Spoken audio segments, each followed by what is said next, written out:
According to a report by the Stockholm International Peace Research Institute, also known as SIPRI, the United States is growing its role as the world's leading global arms supplier.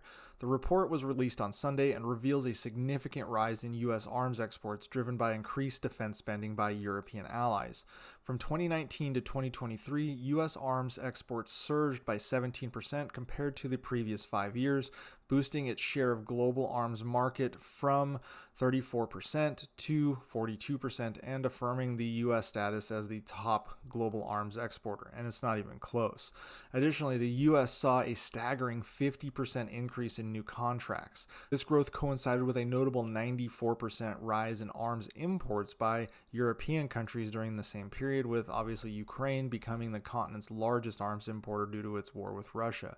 From a dollars and cents perspective, the U.S. increased its arms sales by $81 billion. The U.S. now does $238 billion a year in arms deals. European nations aiming to strengthen their militaries and secure closer ties with the U.S. for defense are increasingly turning to American suppliers for their military needs. This has led to the U.S. accounting for a majority of European arms imports and significantly increasing those exports to Europe year over year. This comes despite some European efforts to source their weaponry locally. However, the demand for U.S. military equipment remains strong, and this is because the Europeans just aren't industrially equipped to go it alone right now. American-made weapons, including outdated models, are proving superior to Russian counterparts. Key systems such as the HIMARS, the Bradley infantry fighting vehicle, advanced technologies like drones and electronic warfare equipment have been remarkably effective in Ukraine. The trend of European reliance on U.S. weaponry is expected to persist, with numerous agreements already in place for high-profile U.S. military hardware like F-35 jets, Apache helicopters, and Abrams tanks.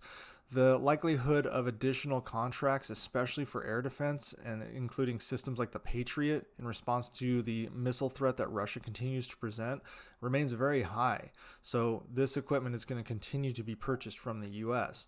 And this really means the U.S. advertising campaign of sending weapons to Ukraine and watching Ukraine decimate the Russian military with them really needs to continue.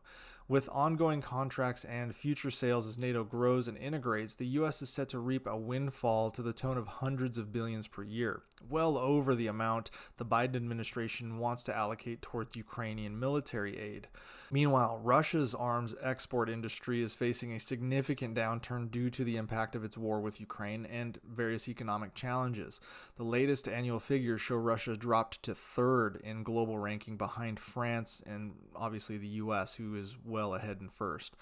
Between 2014 and 2023, Russia's arms exports saw a 53% decrease. The country's list of major arms customers shrank from 31 to just 12, reflecting a steep decline in its defense sector's global reach. In pure dollars, Russia went from roughly $15 billion per year in arms sales to just $7 billion last year.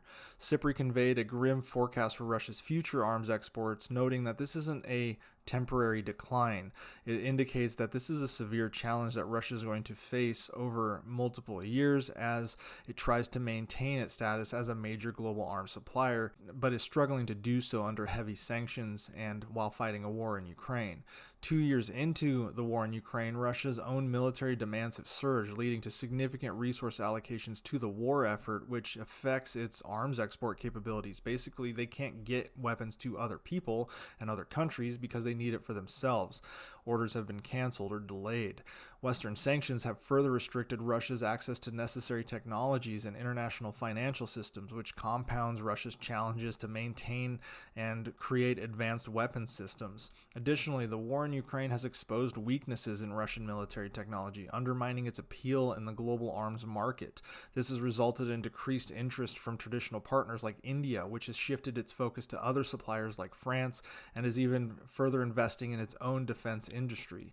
Russian arms are still predominantly directed towards Asia, Oceania, and Africa, with India and China still being major customers. However, both nations are increasingly becoming self-reliant and reducing their dependence on Russian arms, further diminishing Russia's export opportunities. India's total arms imports dropped from 76% of all arms imported coming from Russia in 2009 to just 36% in 2023. Political considerations are also influencing traditional Russian partners, with countries like India and Egypt seeking closer ties with the US and reducing their reliance on Russian military hardware. Concerns over reliability in Russian engines led India to sign a deal with the United States to purchase General Electric engines to power its fighter jets. So once again, Putin has not only cost the country Russian lives in his foolish war in Ukraine, he is crippling a major economic driver in Russia. So if you're keeping score of what actually Putin has done, along with the hundreds of thousands of casualties, the tanks, ships, artillery systems lost, Putin has also grown NATO by two powerful countries and provided outstanding advertising for US weaponry, thus lining American pockets with the cash that used to go to Russia. And now, less than half of the military customers that used to send weaponry to are still willing to do deals with Russia. It's no wonder he has to strong arm support, because he is an absolutely garbage leader.